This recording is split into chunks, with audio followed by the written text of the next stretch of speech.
네, 그 정채봉이라고 하는 시인이 쓴 동화에 나오는 한 이야기를 나누려고 합니다.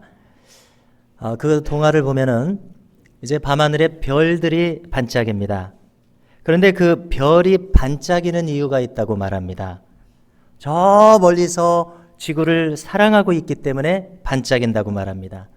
그리고 그렇게 반짝이고 있는 수많은 별들 중에서 꽃별이라고 하는 별이 있었습니다. 그런데 그 별이 북극성을 찾아갔습니다. 그리고 말하는 겁니다. 저를 제발 저 지구로 보내주세요. 멀리서 이 지구를 보고만 있자니까 너무나 마음이 힘듭니다. 저는 저 지구에 가서 살고 싶습니다. 저를 지구로 보내주세요. 네, 그 마음의 소원이 간절한 것을 알고 북극성은 그 꽃별을 지구로 보내줍니다. 그리고 이제 지구에 도착한 꽃별은 지구로 와서 별 불가사리가 되었다는 이야기입니다. 자, 여러분, 이 짧은 동화는 사랑의 속성이 무엇인가를 잘 보여주는 동화라고 생각을 합니다. 여러분, 우리가 실제로 저 하늘에 반짝이는 별들의 크기가 어떻습니까? 별이라고 하는 것은 스스로 빛을 내는 태양과 같은 것이지 않습니까? 그래서 지구보다도 실제로는 훨씬 큰 것을 우리가 알 수 있습니다. 그런데 이 동화에서는 사랑하는 대상을 향한 이 절대적인 사랑 때문에 자신을 수천 배나 더 작게 만드는 것을 기꺼이 감수하고 있습니다. 자신을 그처럼 작게 만들어서 지구에 오려면 얼마나 큰 희생을 감수해야 하겠습니까? 그것은 많은 것을 포기하는 일이고 또한 모름지기 큰 고통이 따를 수밖에 없는 일일 것입니다. 성도 여러분, 예수 그리스도의 나심이 이와 같습니다. 우리가 잘 아시는 빌립보서 2장 6절 이하를 읽어드리면 이렇게 되어 있습니다. 그는 근본 하나님의 본체시나 하나님과 동등됨을 취할 것으로 여기지 아니하시고 오히려 자기를 비워 종의 형체를 가지사 사람들과 같이 되셨고 사람의 모양으로 나타나사 자기를 낮추시고 죽기까지 복종하셨으니 곧 십자가에 죽으심이라. 아멘. 이렇게 말씀합니다. 이처럼 우리 주님께서는 하나님이시면서도 인간의 몸을 입으신 이 사실을 우리는 인간의 이성으로는 도저히 이해하기가 어렵습니다. 자, 하나님의 이 사랑을 반려견이나 이 반려묘를 사랑하는 것으로 비유하는 것은 그렇게 적합한 일은 아닐 것입니다. 그러나 조금이나마 우리가 이해를 돕기 위해서 한번 생각해 보려고 합니다. 저희 집에서도 고양이를 키우고 있습니다. 요즘 말로 냥줍이라고 하더라고요. 고양이를 주웠다는 얘기입니다. 냥줍. 참 우리말이 표현력이 대단한 것 같습니다. 다른 나라도 그렇게 하는지 모르겠어요. 자, 고양이가 왜 좋습니까? 나한테 별로 화를 내지도 않고 하니까 좋죠. 자, 저희 아이가 이름을 붙이기를 이 새까만 고양이가 까만 누룽지와 같다고 그래서 까둥이라고 이름을 지었습니다. 아이의 상상력이 참 기가 막힙니다. 그래서 저도 이 고양이를 보면서 제 성인 김씨를 붙여가지고 김까둥이라고 부르면서 정말 그 가능하기만 하다면 제 호적이라도 올리고 싶다고 얘기를 이렇게 하고 그럽니다. 자, 이 사랑의 속성은 무엇인가 생각해 볼 때 이 사랑이라고 하는 것은 그 사랑하는 대상하고 같아지고 싶어 하거나 그 대상을 나의 위치로 이렇게 끌어올리고 싶은 그런 마음이 드는 것이 속성인 것 같습니다. 여러분, 그래서 하나님께서는 우리 인간을 홀로 두지 않으시고 굳이 일부러 사람과 같이 되셨습니다. 그래서 사람의 모양으로 우리에게 오셨습니다. 그런데 여기서 그치지 않으셨습니다. 뿐만 아니라 한 가지를 우리에게 더하셨는데요. 그것은 무엇이냐면 우리를 너무 사랑하신다는 겁니다. 그래서 아예 우리에게 있는 이 죄까지 짊어지기를 원하십니다. 그래서 십자가에서 화목제물이 되셔서 돌아가셔서 우리에게 있는 이 해결할 수 없는 죄의 문제를 대신 해결하신 것입니다. 자, 여러분, 왜 화목제물이라고 우리가 부릅니까? 그것은 모세 율법에 명하신 대로 화목제물을 드리는 그 원리와 똑같이 십자가를 지셨기 때문이죠. 하나님께 범죄한 자는 어떻게 하나님과 다시 화목하게 됩니까? 양이나 소나 비둘기를 번제로 다 태워서 죽여서 나 대신 죄의 값을 치르게 해서 죽여서 태워서 번제물로 드리지 않습니까? 그것을 화목제사라고 합니다. 그리고 그 제물을 화목제물이라고 합니다. 예수님은 자신이 직접 화목제물이 되셔서 인간이 하나님에게 돌아올 수 있는 길을 내셨습니다. 너무나 사랑하기 때문에 그랬다고 성경은 말하고 있는 것입니다.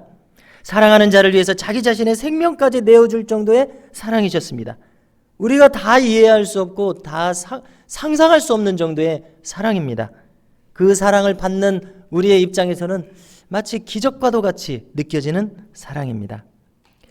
여러분, 이 기독교 신앙은 어떻습니까? 기적이 없이는 성립할 수 없는 것을 알 수가 있습니다. 아예 처음부터 기적이 없이는 신앙을 논할 수가 없습니다. 자, 주님의 탄생, 기적입니다. 부활, 기적입니다. 자, 우리가 아무리 생각을 해봐도 이 기독교 신앙의 상징적인 두 절기는 무슨 절기입니까? 성탄절과 부활절입니다. 그러시죠? 아무리 생각해봐도 이 두 절기입니다. 자, 그런데 이 성탄과 부활에서 우리가 기적을 한번 제거해 보십시오. 그러면 성탄절과 부활절이 성립할 수가 없는 것을 깨닫습니다. 그렇기 때문에 이 이성적인 사고를 중시하고 있는 인간이 성탄과 부활이라고 하는 이 장벽을 넘어서서 기독교 신앙을 가지게 된다는 것 자체가 기적이 아니면 성립할 수 없는 것을 알 수 있습니다. 자, 우리가 이 개인적으로 보아서도 나 한 사람이 예수를 지금 믿은 것 자체, 믿게 되는 자체가 기적입니다. 자, 제가 어머니로부터 들은 얘기인데요. 그런데 이 얘기를 제가 별로 하고 싶지가 않습니다. 왜 그러냐면은 이런 얘기입니다. 예전에 이 시골에는 시주승들이 많이 다니지 않았습니까?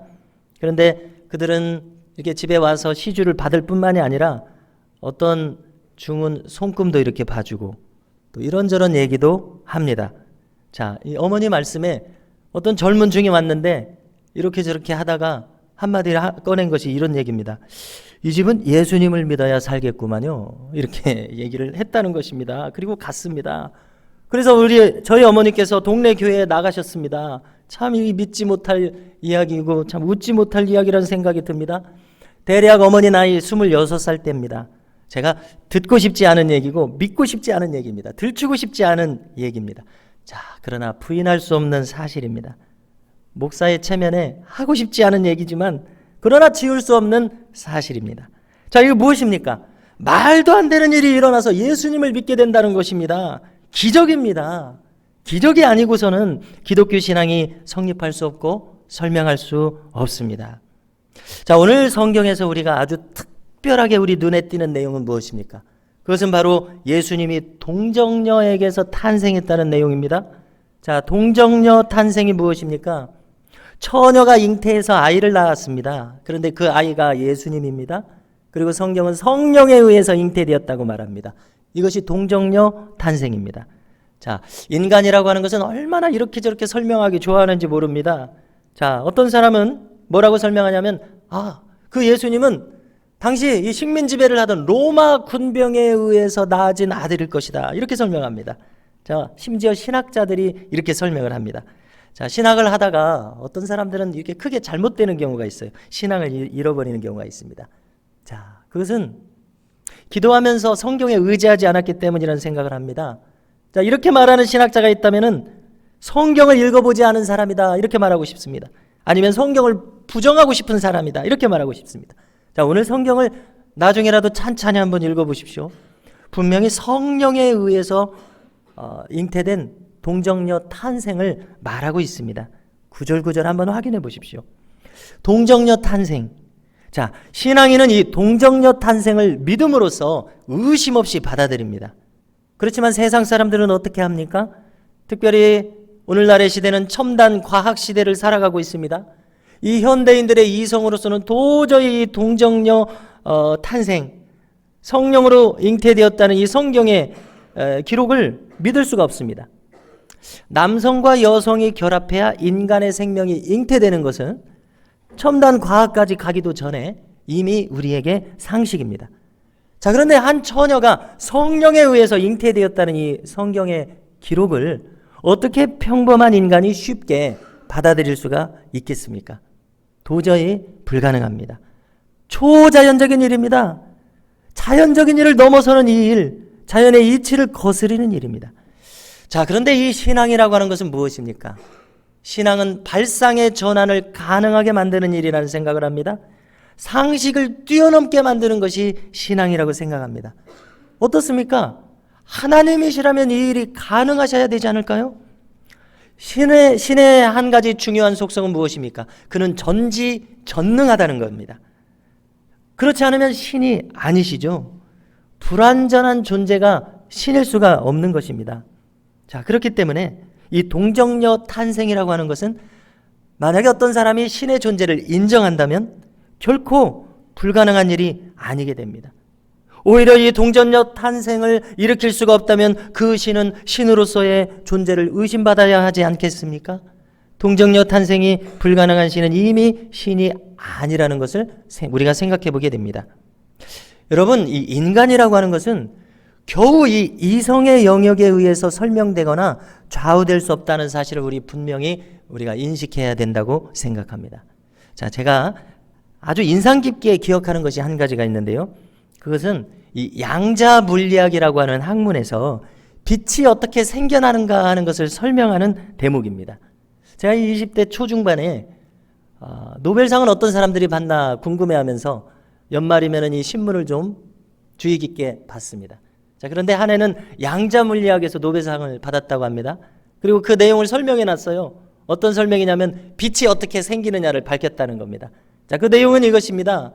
원자핵이라고 하는 것 둘레를 전자가 돌고 있습니다. 막 돌고 있다가 어느 때가 되면 이 전자가 힘을 잃고 원자핵으로 추락을 해서 떨어진다는 것입니다.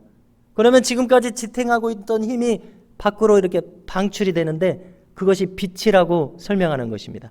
어떻게 이런 것까지 다 알아내는지 모르겠어요. 자, 그런데 여기서 중요한 것은 무엇이냐면 이 과학자가 무엇을 발견했냐면은 어떻게 이 원자핵을 맹렬하게 돌고 있던 전자가 갑자기 떨어지냐는 것입니다. 그리고 그것은 확률이 있는데 반반이라는 겁니다. 떨어질 수도 있고 계속 돌 수도 있고. 자, 이것이 바로 첨단 과학이 밝혀낸 것인데요. 어떻습니까? 첨단 과학이면 아주 정확하게 맞아떨어져야 되는데 이 첨단의 첨단 지점에서 확률이 나왔어요. 무슨 얘기입니까? 우리가 흔히 보는 이 빛이 일어나려면 기적이 필요하다는 것입니다. 기적이 첨단 과학이 이렇게 확률에 의해서 기적을 인정해야 한다면 이 세상 사람들이 어리석게도 어떤 것을 내가 다 알고 있는 것처럼 이성이 아니면 설명할 수 없다고 주장하는 것처럼 어리석은 것은 없다는 것을 알게 됩니다. 여러분, 인간을 성립하게 하는 많은 요소들이 있습니다. 그 중에 이 이성이라고 하는 이 동아줄 하나만 붙들고서 큰 소리 치는 사람은 어리석은 사람 아니겠습니까? 자, 우리가 이제 혈기왕성한 20대, 30대면 얼마든지 이해할 수 있습니다. 아, 그 얘기는 비이성적이에요. 저는 받아들일 수가 없습니다. 그렇지만 여러분, 이제 40세 이상 산 분들은 그런 소리 하면 안 됩니다. 그런 소리 하면 철부지라고 말해야 됩니다. 세상 무서운 줄 아직 모르는 사람입니다. 당연히 그는 아직 하나님이 누구신지를 모르는 사람인 것이 분명합니다. 어디 이 세상이 이성으로만 설명되더란 말입니다. 그는 어리석은 사람입니다. 여러분, 오늘 본문에서 나타나는 이 예수님의 탄생 이야기에서 우리가 주목할 것이 하나 있습니다. 그것은 무엇이냐면 이 모든 일이 하나님의 은혜에 의해서 일어났다는 것을 기록합니다. 여러분, 우리 28절을 보십시오. 주님의 잉태를 알리는 천사 가브리엘이 마리아에게 이렇게 말합니다. 나타나서는 은혜를 받은 자여 평안할지어다. 주께서 너와 함께 하시도다. 이렇게 말하면서 마리아에게 나섭니다. 여러분, 이 마리아는 대개 17살 정도의 처녀였을 것으로 생각을 합니다. 자, 유대인의 결혼은 어떻게 이어지는가 하냐면요. 부모님 둘이서 이 자식들에 대해서 약혼을 한답니다.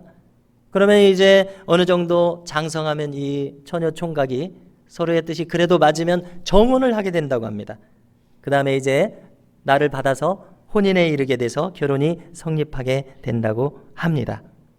여러분, 오늘 성경을 보면은 이 요셉과 마리아는 정혼한 사이입니다. 자, 그런데 하필이면 왜 이 천사 가브리엘의 방문이 정혼하기 전이 아니라 정혼한 다음에 찾아와서 이런 얘기를 하냐는 것입니다. 아마 세상 사람들이 말하기 좋아하는 사람들은 얄궂은 운명의 장난이라고 말할 것 같습니다. 왜냐하면 이 문제가 지금 이제 심각해지기 때문에 그렇습니다. 여러분, 천사가 지금 알려준 것은 마리아가 이제 성령으로 잉태될 것을 알려줬습니다. 자, 30절에 보니까 천사가 이렇게 말을 꺼내니까 놀라고 있습니다. 마리아가 놀라서 천사에게 말합니다. 이렇게 다짜고짜 와서 은혜를 받은 자여라고 말하니까 놀란 것입니다. 이렇게 어안이 벙벙해 있는 마리아에게 무서워하지 말라. 내가 하나님께 은혜를 입었느니라. 보라, 내가 잉태하여 아들을 낳으리니 그 이름을 예수라 하라. 이렇게 말합니다. 잉태하여 아들을 낳으리니. 여러분, 아직 요셉과 결혼까지 이르지 않았습니다. 그런데 대뜸 천사가 와서 아이를 가지게 된다니 이게 도대체 무슨 일이겠습니까? 그래서 마리아는 확인차 묻습니다. 저는 아직 남자를 알지 못하니 어찌 일이 저에게 있으리까? 그러자 가브리엘이 분명하게 말합니다. 성령이 내게 임하시고 지극히 높으신 이의 능력이 너를 덮으시리니 나실 바 거룩한 이는 하나님의 아들이라 일컬어지리라. 이렇게 말씀합니다. 자, 여러분, 얼마나 놀랍습니까? 이것이 어찌 은혜를 받은 일이 아니겠습니까? 정혼하지 않았더라면 처녀로 인정되어서 잉태를 했더라도 부정했다는 지탄을 받지는 않을 것입니다. 여러분, 이 유대 율법에서 이 부정한 여인은 어떻게 됩니까? 현장에서 돌로 쳐서 죽게 합니다. 그런데 이제 이 마리아가 아이를 잉태하게 될 것입니다. 그리고 그것이 은혜를 받은 것이라고 말합니다. 도저히 받아들일 수 없는 일이요 이해할 수 없는 일입니다. 자, 성도 여러분, 우리는 여기서 아주 중요한 교훈을 하나 얻습니다. 무엇이냐면은 하나님의 은혜가 우리에게 어떤 방식으로 오냐는 것에 대해서 우리가 교훈을 얻게 됩니다. 하나님의 은혜가 우리를 찾아오는 방식은 이렇게 우리의 판단과 상식을 넘어서 오고 있습니다. 준비되지 않은 처녀에게 하나님의 역사가 이렇게 갑자기 찾아옵니다. 여러분, 우리가 성경을 보니까 때로는 이미 후손을 기대할 수 없는 사람들이 자식을 가지기도 합니다. 여러분, 99세가 된 아브라함이 이삭을 가졌을 때 그렇게 가졌습니다. 아내 사라가 단산했음에도 불구하고 하나님의 능력에 의해서 그녀가 잉태를 하게 되었습니다. 여러분, 삼손을 잘 아시죠? 사사시대에 그는 어떻게 태어납니까? 자식이 없었던 노년의 마노아라고 하는 부부에게 삼손이 생깁니다. 또 자식을 가지지 못해서 애탔었던 한나라는 인물이 있습니다. 그녀도 하나님의 은혜로 말미암아 사무엘을 가지게 됩니다. 그리고 오늘 성경에 나오는 이 마리아의 친척 엘리사벳이 있었습니다. 세례 요한을 낳게 되는 이 엘리사벳이 6달 먼저 잉태하게 되었습니다. 제사장 사가랴와 아내 엘리사벳은 노년의 제사장입니다. 아이를 지금까지 가지지 못했고 가질 수가 없었습니다. 그러나 이들에게도 하나님의 역사하심으로 세례 요한을 잉태하게 됩니다. 여러분, 이렇게 하나님의 역사는 인간의 기대나 상식을 뛰어넘는 것을 성경 도처에서 발견하게 됩니다. 예기치 못하고 있던 사람에게 하나님께서 은혜로 임하시는 것을 우리는 발견하게 됩니다. 여러분, 또 이 은혜의 속성은 한 가지가 더 있습니다. 이 은혜의 역사는 자격이 없는 사람에게 임하더라는 것입니다. 여러분, 우리가 예수님의 어머니라서 잘 생각하지 못하는 부분이고 가려지게 되는 부분인 것 같습니다만은 마리아는 누구겠습니까? 그도 여전히 허물 많은 인간이었던 것입니다. 그도 죄인이었던 것입니다. 우리가 로마서 3장 10절 이하를 잘 아시는데요. 제가 읽어드리면요. 의인은 없나니 하나도 없으며 깨닫는 자도 없고 하나님을 찾는 자도 없고 다 치우쳐 함께 무익하게 되고 선을 행하는 자는 없나니 하나도 없도다. 이렇게 말씀합니다. 이 자리에 계신 모든 분들께서 인정하시죠? 저를 포함해서 인정합니다. 우리가 그처럼 완악하고 죄가 많고 허물이 많아서 우리의 있는 모습 그대로는 하나님께 나아갈 수가 없는 자들입니다. 예수님의 어머니 마리아도 그랬을 것입니다. 17세의 이 처녀도 그랬을 것입니다. 만약에 하나님께서 자격이 있는 사람을 찾으셨다면 이 자리에 있는 저와 여러분들 모두는 하나님 앞에 자격 있는 사람은 한 사람도 없을 것을 장담합니다. 하나님 앞에 자기의 자격을 가지고 나올 수 있는 사람은 아무도 없습니다. 하나님은 어떻게 하십니까? 자격이 없는 사람을 찾으셔서 먼저 은혜를 주십니다. 그리고 소명을 주십니다. 사명을 주십니다. 그를 사용하십니다. 일하게 하십니다. 이 얼마나 크신 은혜입니까? 주님께서는 죄인을 부르셔서 은혜를 주십니다. 그리고 그 은혜를 깨닫게 하십니다. 그래서 충성하게 하십니다. 하나님 나라의 비밀을 알게 만드십니다. 그래서 그 은혜와 사랑으로 감격하게 만드십니다. 그래서 언제나 주님과 함께 머무르고 싶게 만드십니다. 이것이 은혜의 역사인 줄로 믿습니다. 여러분, 그런데 오늘 예수님을 잉태하는 이 모든 이야기 속에서 우리가 놓쳐서는 안 될 중요한 교훈 한 가지가 더 있습니다. 그것은 무엇입니까?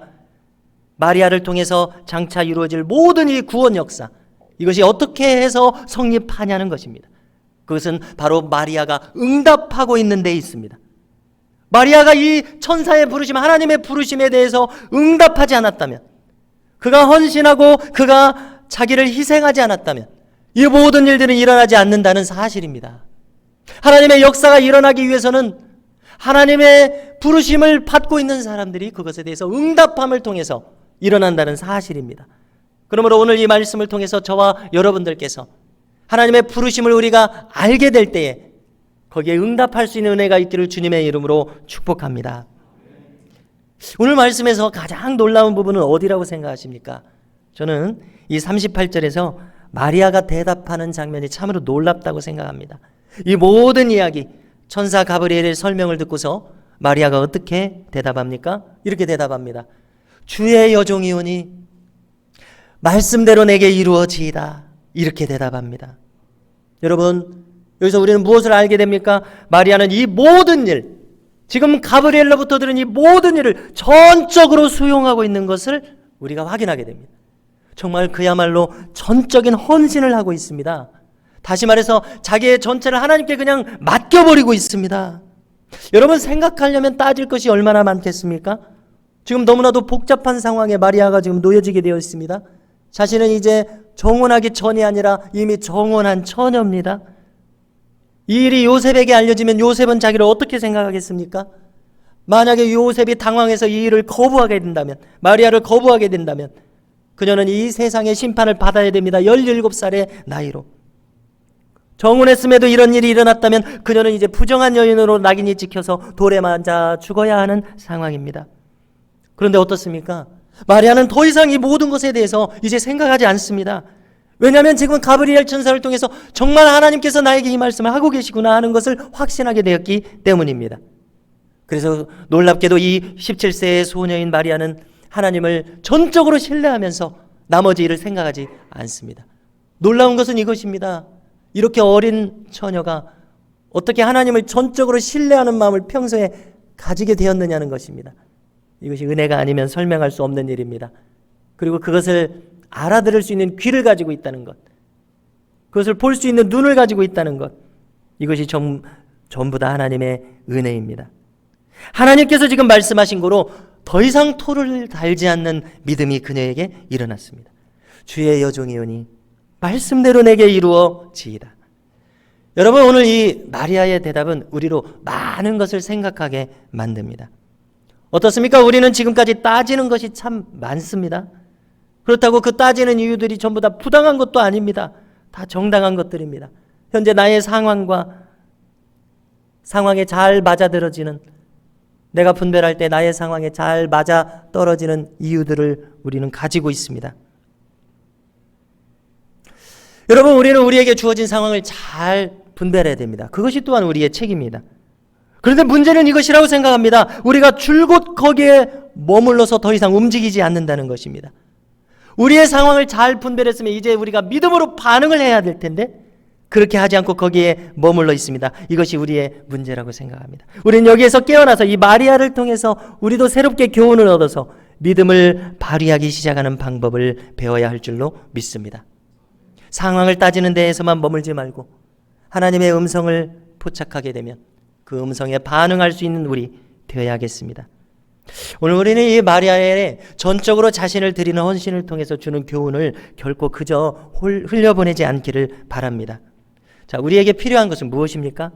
하나님께서 나에게 무엇을 원하고 계시는지를 깨달을 수 있는 마음이 필요합니다. 그리고 그것을 알게 되었을 때 전적으로 나를 드릴 수 있는 마음이 필요합니다. 그리고 그 외의 것은 전부 잊어버려야 합니다. 이제 다 하나님께 맡겨버려야 합니다. 그럴 때 오늘 마리아를 통해서 인류의 구원 역사가 일어났던 것처럼 우리에게도 하나님의 역사가 일어나게 하실 줄로 믿습니다. 여러분, 찬송가 549장이 있습니다. 그 제목은 내 주여 뜻대로입니다. 이 찬송이 만들어진 배경이 있어서 나누려고 합니다. 이 찬송을 작사한 분은 우리가 찬송가에 기록되어 있듯이 벤자민 슈몰크라고 하는 목사님입니다. 그는 독일의 루터교 목사였습니다.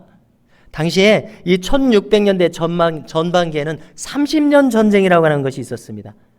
이 전쟁이 끝났을 때는 그렇게 컸던 신성 로마 제국, 그때 독일을 신성 로마 제국이라고 불렀습니다. 이 신성 로마 제국이 완전히 깨졌습니다. 그리고 독일이 폐허가 되다시피 했습니다. 설상가상으로 우리가 잘 알고 있는 이 흑사병, 우리가 이 전염병 때문에 지금 고생하고 있지 않습니까? 이 잘 알고 있는 흑사병이 얼마나 창궐했던지 기록에 의하면 당시 독일 인구가 1600만 명이었습니다.